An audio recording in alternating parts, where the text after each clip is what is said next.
Who was this man? Did he even exist? Why did some of the greatest minds in history, from Renaissance philosophers to the founders of modern science, believe he was a real person who held the secrets of the universe? What happened to his wisdom? Was it lost, hidden, or was it a fantasy all along? How can a name echo through thousands of years, yet its owner remains a complete shadow, a ghost in the pages of history? Number 15, was he a real person? He was not a single real person. The figure we know as Hermes Trismegistus never walked the earth as one man. He is a combination, a blend of two powerful figures from two different cultures. One was the Greek god Hermes, the other was the Egyptian god Thoth. This merging is called syncretism. It happened when Greek and Egyptian cultures met and mixed, especially in cities like Alexandria after Alexander the Great's conquests around 332 BC. Hermes was the Greek messenger of the gods. He was a guide to the underworld. He was the god of communication, writing, commerce, and boundaries. He was quick, clever, and moved between worlds. Thoth was the Egyptian god of wisdom, writing, magic, and the moon. He was often shown with the head of an ibis. Egyptians believed Thoth invented writing, the hieroglyphs. He was the scribe of the gods, recording their judgments. He was a master of knowledge, both heavenly and earthly. When the Greeks came to Egypt, they saw their own gods in the Egyptian deities. They saw Thoth and said, "He is like our Hermes." Both were gods of writing. Both were messengers and mediators. Both were guides for souls after death. So they began to refer to Thoth as Hermes. To distinguish this powerful, wise Egyptian version from their own, they added a title. They called him Trismegistus, which means thrice great or thrice greatest. The name stuck. Hermes Trismegistus was born not from a mother, but from a cultural merger. This new figure was more than just a god. People began to see him as an ancient, wise teacher, a human priest or king who lived long before anyone else. They believed he lived in the distant past, long before Moses or Plato. They thought he was the original source of all wisdom. He supposedly wrote down all the secrets of the universe in thousands of books. This belief gave his supposed writings immense authority. If you wanted to learn the truth about the cosmos, about God, about the human soul, you went to Hermes Trismegistus. He was the fountainhead of all knowledge. The fact that he was a blend of two gods made him even more powerful in people's minds. He held the wisdom of both Egypt and Greece. He was the ultimate master of the hidden arts. But this master, this great teacher, was a literary and religious invention. He was a powerful idea, not a physical man. The search for the real Hermes Trismegistus is a search for a ghost. The real story is how this ghostly idea shaped the world for 2,000 years. Number 14, how old are his writings? For over 1,000 years, everyone believed the writings of Hermes Trismegistus were incredibly ancient. They thought these texts were translations from Egyptian hieroglyphs written thousands of years before Christ. This belief gave them enormous power and prestige. Early Christian thinkers respected them. The Renaissance scholars were obsessed with them. They thought they were reading the original, pure theology given to humanity by a divine sage. They were wrong. The texts are not nearly that old. The collection of writings known as the Corpus Hermeticum was actually written much later. They were composed between 100 AD and 300 AD. They were written in Greek, not Egyptian. They were created in Roman Egypt, a place where Egyptian, Greek, and Roman ideas were all mixing together. The authors were likely Greek-speaking Egyptians who were drawing on philosophical ideas that were popular at the time, like Platonism and Stoicism. They presented their work as ancient Egyptian wisdom to give it more authority. The truth was discovered in 1614. A classical scholar named Isaac Casaubon did it. He was a brilliant linguist and historian. He was asked to study the Corpus Hermeticum. As he read the Greek texts, he noticed something strange. The philosophical language, the terminology, the style of argument, it was not from ancient Egypt. It was from the time of the late Roman Empire. He recognized the concepts of Greek philosophers like Plato and the Stoics. He realized the text could not have been written thousands of years earlier. It would be like finding a document supposedly from Roman times that talked about smartphones and the internet. The language and ideas simply did not fit the supposed time period. Casaubon's discovery was a bombshell.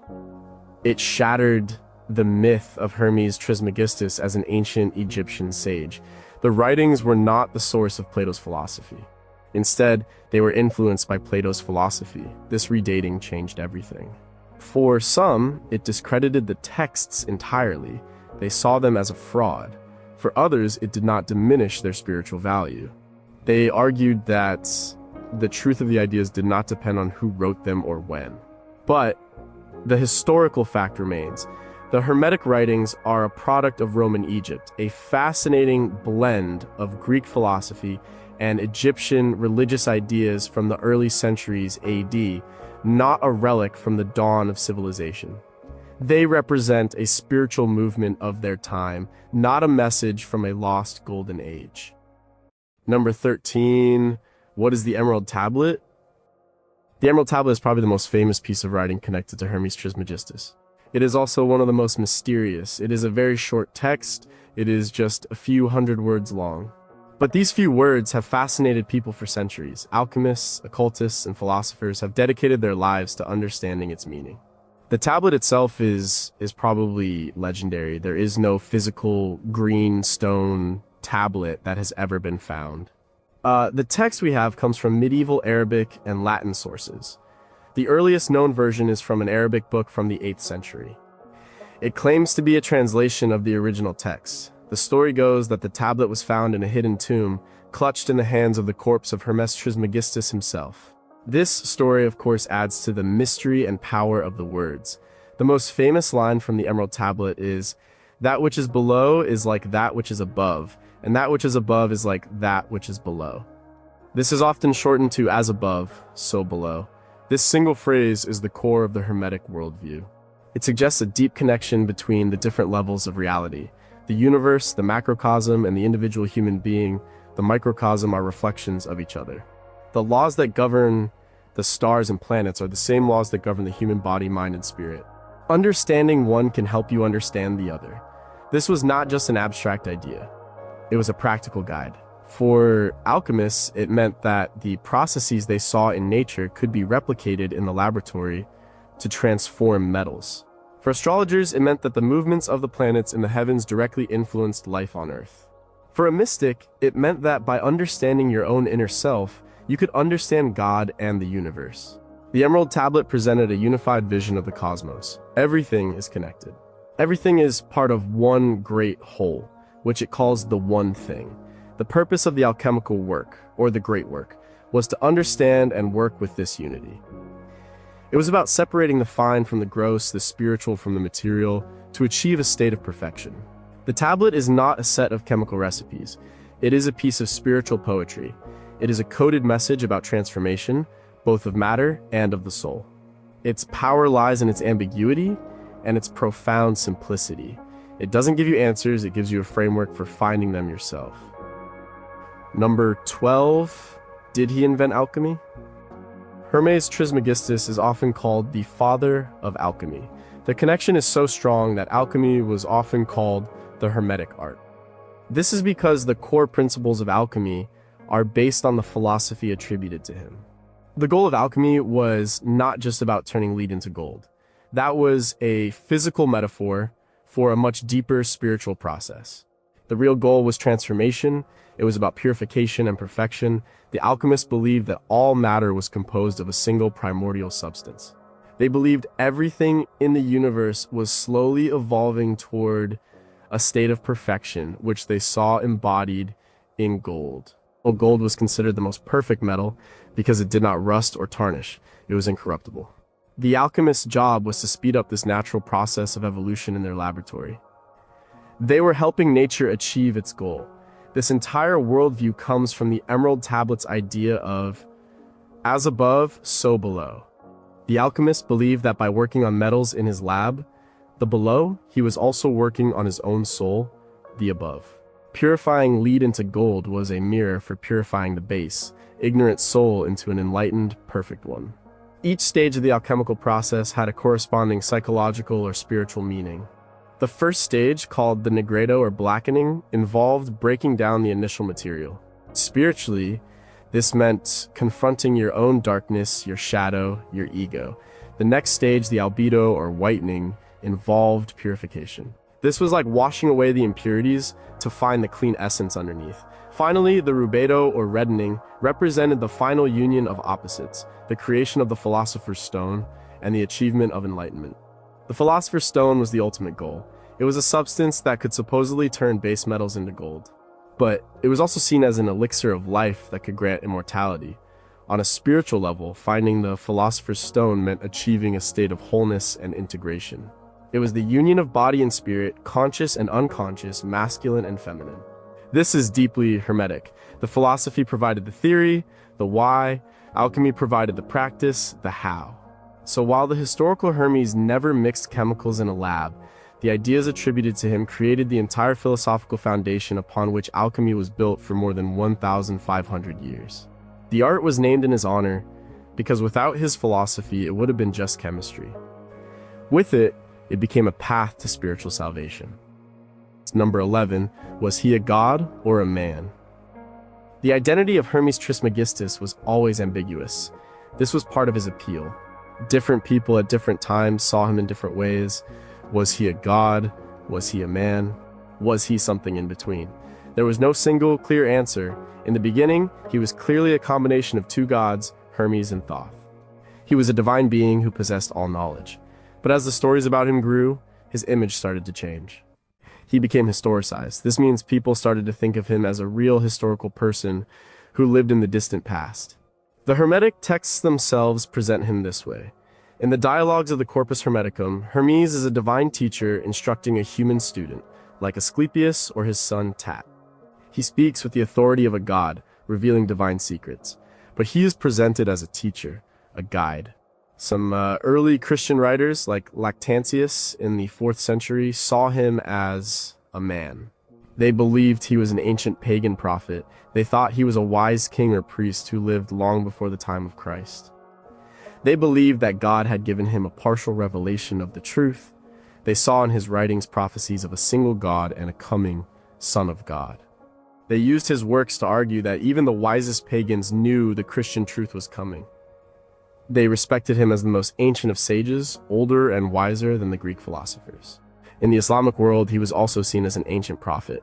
He was sometimes identified with the biblical figure Enoch or the Quranic prophet Idris.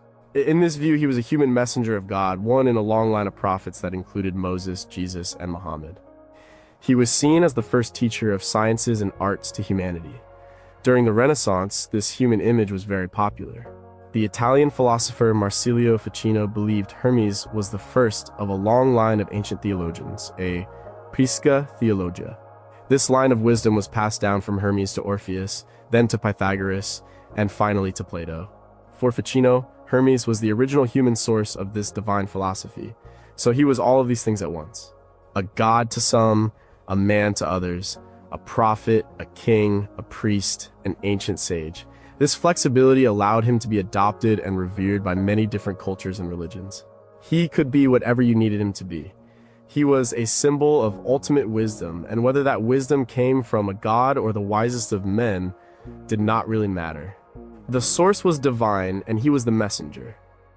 Number 10. How did his ideas survive the Dark Ages?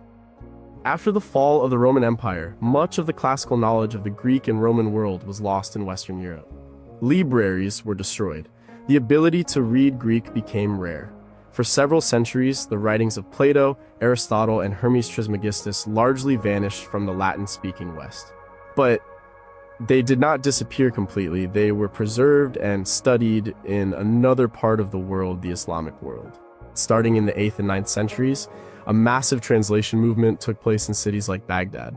Arab scholars, under the patronage of caliphs, began translating huge numbers of Greek scientific, philosophical, and medical texts into Arabic.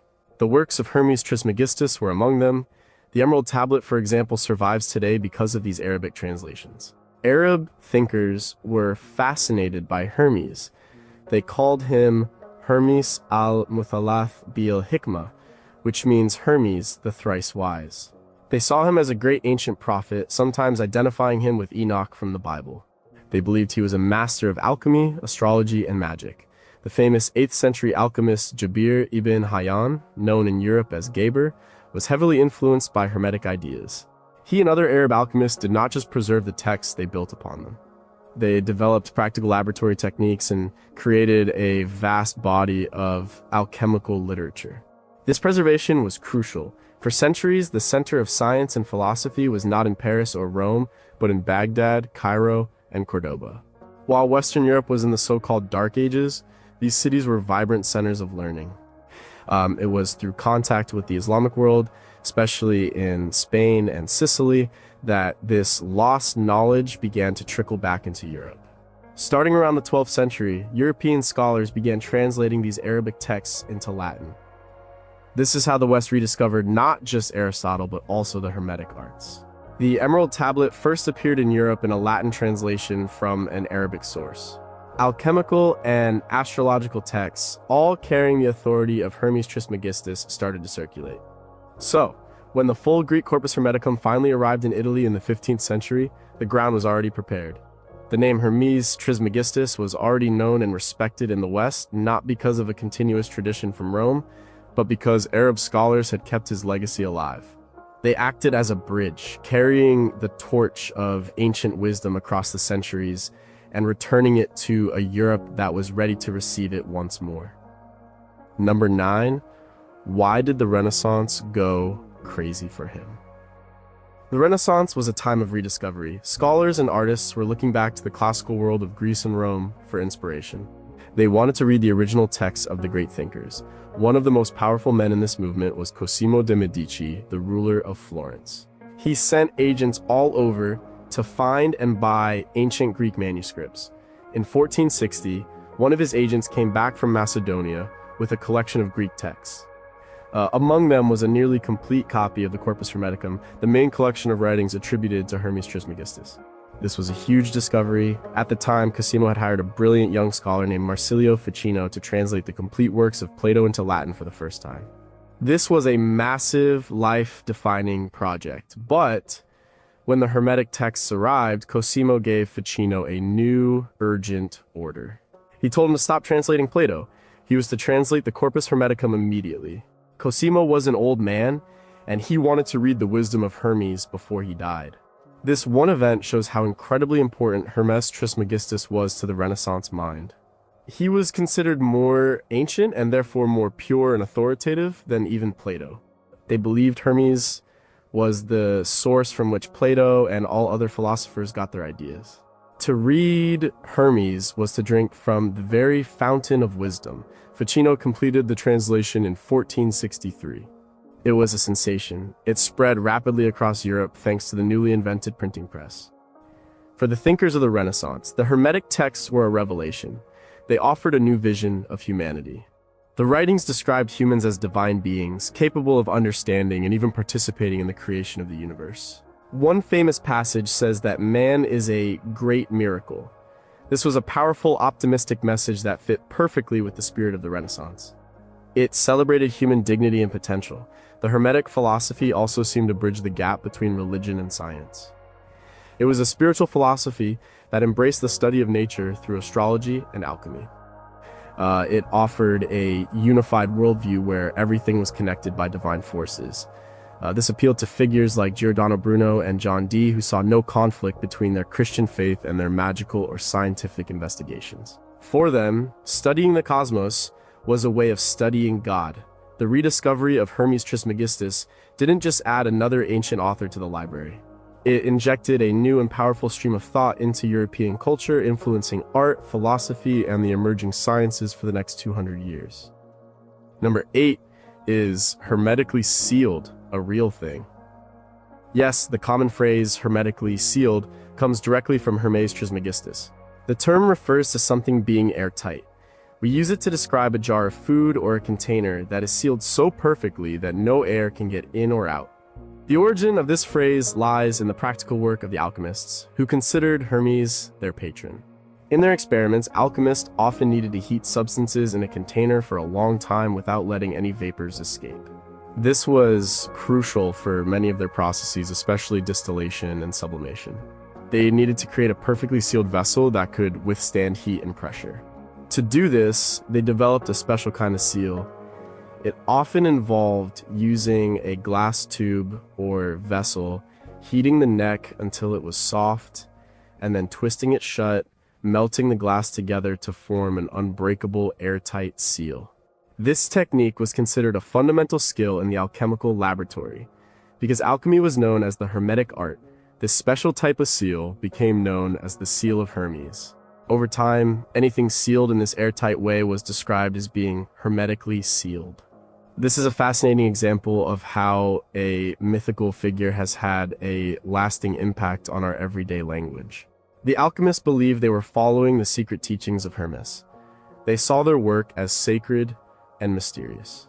The secrets of their art had to be protected, just as their chemical substances had to be protected from the outside air. The idea of a seal was both literal and metaphorical. They were sealing their vessels, but they were also sealing their knowledge, keeping it safe from the ignorant and unworthy. The term hermetic has also taken on this broader meaning of sealed off or secret. We might talk about a Hermetic tradition to mean a secret, esoteric school of thought. We might describe a reclusive person as living a hermetic existence. But its most common use, hermetically sealed, is a direct and practical legacy of the alchemical laboratory. It's a small piece of the ancient magical world of Hermes Trismegistus that has survived in our modern scientific vocabulary. Every time you open a vacuum-sealed jar of coffee, you are encountering a word that traces its roots back to the legendary father of alchemy. Number 7, did he influence secret societies? The ideas of Hermes Trismegistus have been a powerful undercurrent in Western esotericism for centuries. It is no surprise that many secret or semi-secret societies have drawn heavily on his teachings. The allure of ancient, hidden wisdom is central to the identity of these groups. Hermes provided the perfect legendary source for that wisdom. One of the most famous examples is the Rosicrucians. This movement appeared in the early 17th century with the publication of several anonymous manifestos. These documents announced the existence of a secret brotherhood of sages who possessed all knowledge, including the secrets of alchemy and immortality. Their philosophy was a blend of Christianity, Kabbalah, and most importantly, Hermeticism. They saw themselves as heirs to a hidden tradition that had been passed down through the ages, and Hermes was a key figure in that lineage. They embraced the Hermetic view of the human as a microcosm of the universe and believed in the possibility of spiritual transformation. Freemasonry also has connections to Hermetic thought. While modern Freemasonry officially formed in the 18th century, its rituals and symbolism draw on a wide range of older traditions. The Masonic focus on symbolism, the building of a spiritual temple oneself, the journey from darkness to light, and the use of geometry to understand the divine architect of the universe all resonate strongly with Hermetic principles. Many influential Masons in the 18th and 19th centuries were deeply interested in alchemy and Hermetic philosophy. The ideas of correspondence as above, so below, and personal transformation were woven into the fabric of their symbolic system. In the late 19th century, there was a major revival of interest in occultism. Groups like the Hermetic Order of the Golden Dawn were explicitly Hermetic. They created a complex system of magic and spiritual development based on Hermeticism, Kabbalah, and Egyptian magic. They practiced rituals designed to invoke divine forces and bring the practitioner's inner self into alignment with the cosmos. This was a very practical application of the as above, so below principle. Later movements like Theosophy founded by Helena Blavatsky also incorporated Hermes into their grand synthesis of world religions and esoteric traditions. They saw him as one of the great masters of wisdom who guided humanity's spiritual evolution. For all these groups, Hermes Trismegistus was not just a historical curiosity, he was the legendary founder of their path. His name gave their traditions a sense of profound antiquity and legitimacy. He represented the idea that there is a secret, universal wisdom available to those who are initiated into its mysteries. Number 6. What does as above, so below actually mean? The phrase as above, so below is the most famous summary of Hermetic philosophy. It comes from the Emerald Tablet. On the surface, it seems simple. It suggests that what happens in the heavens is reflected on earth. But its meaning is much deeper and has several layers. The first layer is the correspondence between the macrocosm and the microcosm. The macrocosm is the great universe, the cosmos, everything that is above. The microcosm is the small universe, the individual human being, everything that is below. The principle states that the human is a miniature version of the cosmos. Our bodies, our minds, our souls are built on the same pattern as the universe itself. We contain within us all the elements and forces that are present in the wider world. The planets, the stars, the elements of fire, air, water, and earth. They all have a corresponding part within us. This means that by studying the universe, we can learn about ourselves. And by studying ourselves through introspection and self-knowledge, we can learn about the universe and God. The second layer is about cause and effect. It implies that the above influences the below. This is the foundational principle of astrology. The movements and positions of the planets in the heavens, the above, are believed to have a direct influence on the events and personalities on Earth, the below. An astrological birth chart is a map of the heavens at the moment of a person's birth. It is a snapshot of the above that is believed to define the pattern of the below, which is the person's life and character. This is not seen as simple fortune telling. It is about understanding the cosmic energies and patterns that a person is born into and learning how to work with them. The third layer is practical and magical. If the above and below are connected, then it is possible for a person to act on one level to create change on another. This is the basis of theurgy and magic. A magician or theurgist would use specific symbols, rituals, and incantations on Earth, the below, to draw down specific planetary or divine energies from the heavens, the above. By creating a sympathetic resonance between the microcosm and the macrocosm, the practitioner could affect change in the world or in themselves. For example, to invoke the energy of Mars, one might use iron tools, wear the color red, and perform a ritual on a Tuesday, the day of Mars.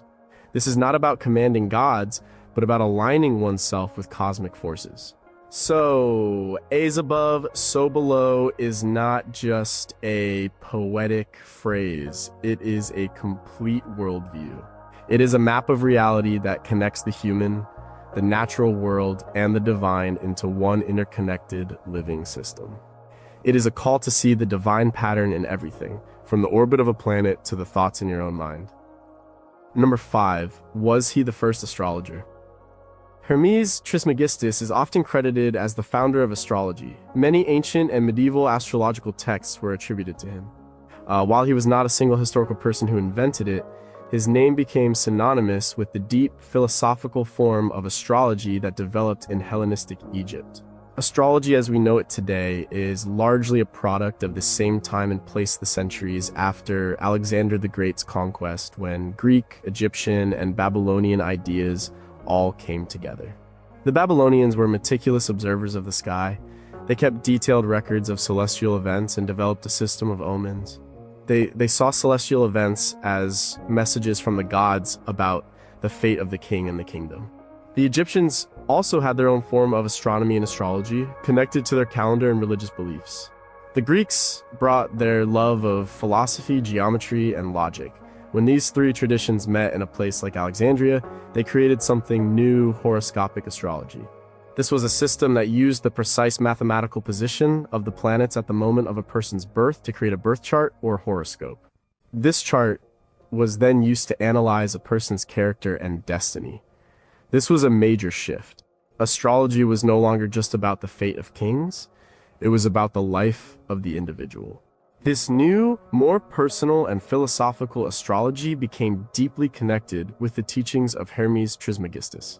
The core Hermetic principle of as above, so below was the perfect theoretical justification for astrology. If the human is a microcosm of the macrocosm, then it makes perfect sense that the state of the heavens at birth would imprint a pattern on the individual's soul. The birth chart was seen as a map of the soul's connection to the cosmos. Many important early astrological texts were presented as the work of Hermes. For example, a book called the Liber Hermetis, the Book of Hermes, was a major source for later astrologers. Another famous text was attributed to a pharaoh named Nechepso and his priest Petosiris, who were said to have received their knowledge from Hermes. By attributing these works to the thrice great sage, authors gave their new science the authority of immense antiquity and divine revelation. So, while the techniques of astrology came from many sources, Hermes Trismegistus was adopted as its spiritual father. He provided the philosophical framework that elevated astrology from a system of omens to a sacred science, a way of understanding the soul's journey through the cosmos. Number 4, what are the 3 parts of his wisdom? The name Trismegistus means thrice greatest. This title was often interpreted to mean that Hermes was the master of the 3 parts of the wisdom of the whole universe.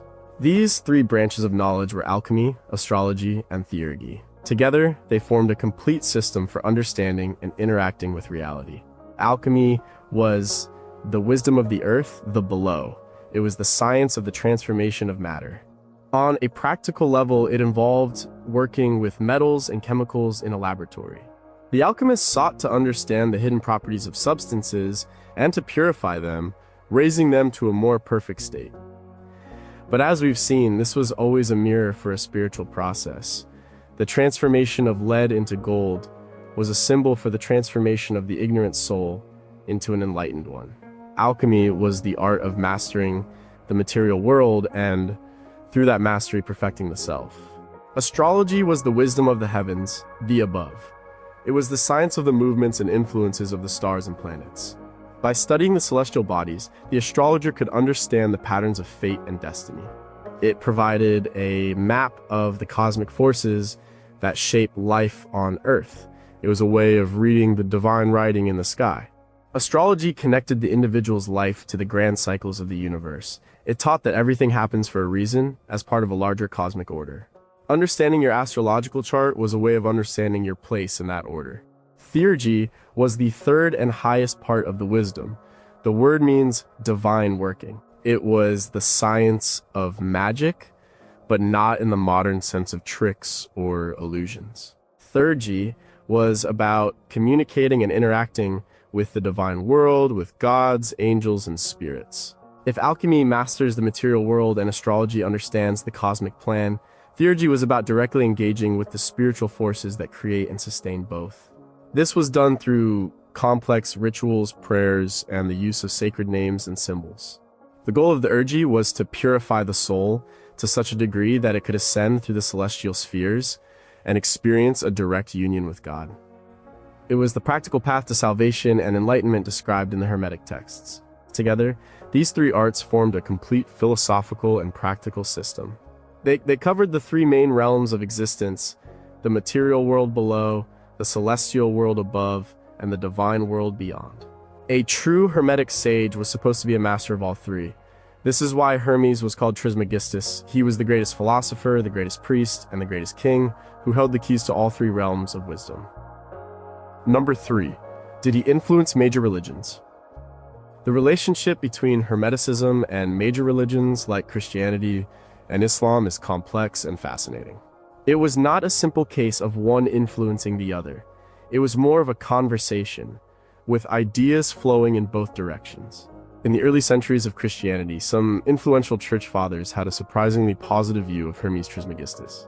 Figures like Clement of Alexandria and Lactantius saw him as a pagan prophet. They lived in a world where Greek philosophy was dominant, and they wanted to show that Christian beliefs were not new or strange. They argued that God had given wisdom to the Greeks and Egyptians as well, to prepare them for the coming of Christ. They read the Hermetic texts and found passages that seemed to talk about a single, all-powerful God, a son of God, or logos, and the creation of the world. Lactantius, writing in the early 4th century, quoted Hermes extensively, using his ancient authority to prove the truth of Christian doctrines to a pagan audience. For them, Hermes was a respected witness to the truth, even though he was not a Christian.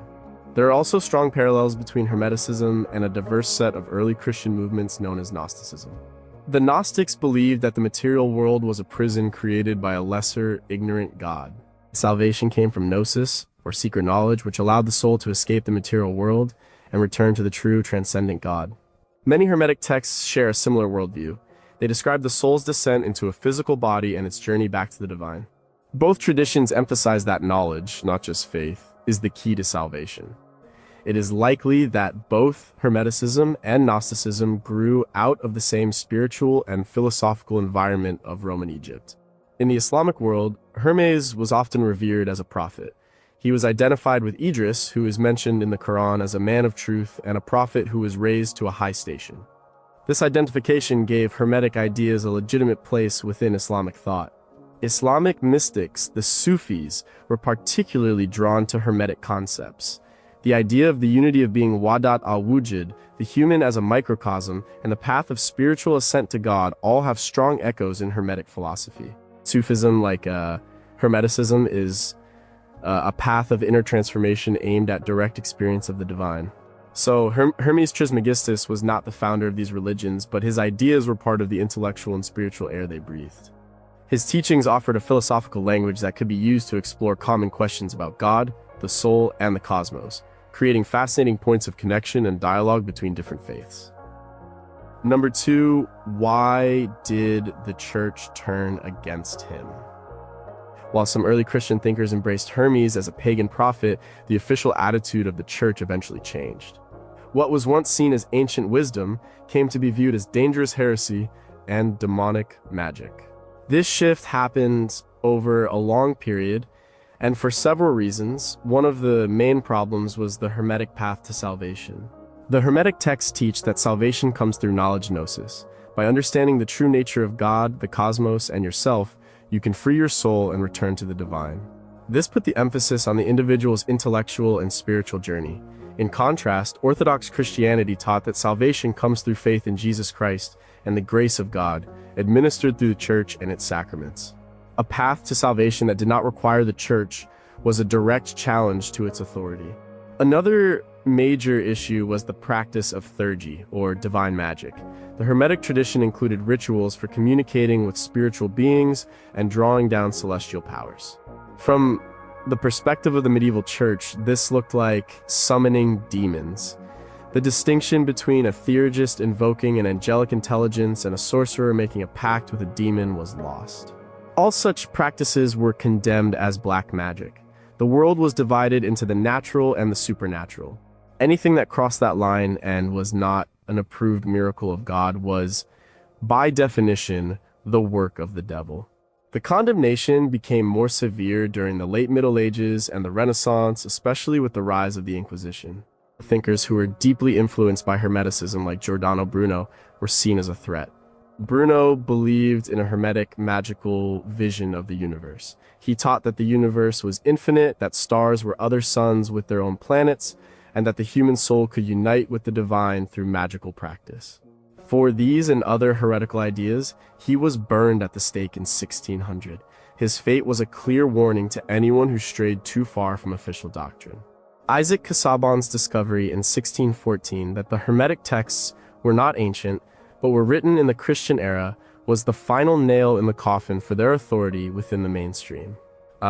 They could no longer be seen as pre-Christian prophecy. Instead, they were reclassified as a post-Christian pagan heresy or rival to the true faith.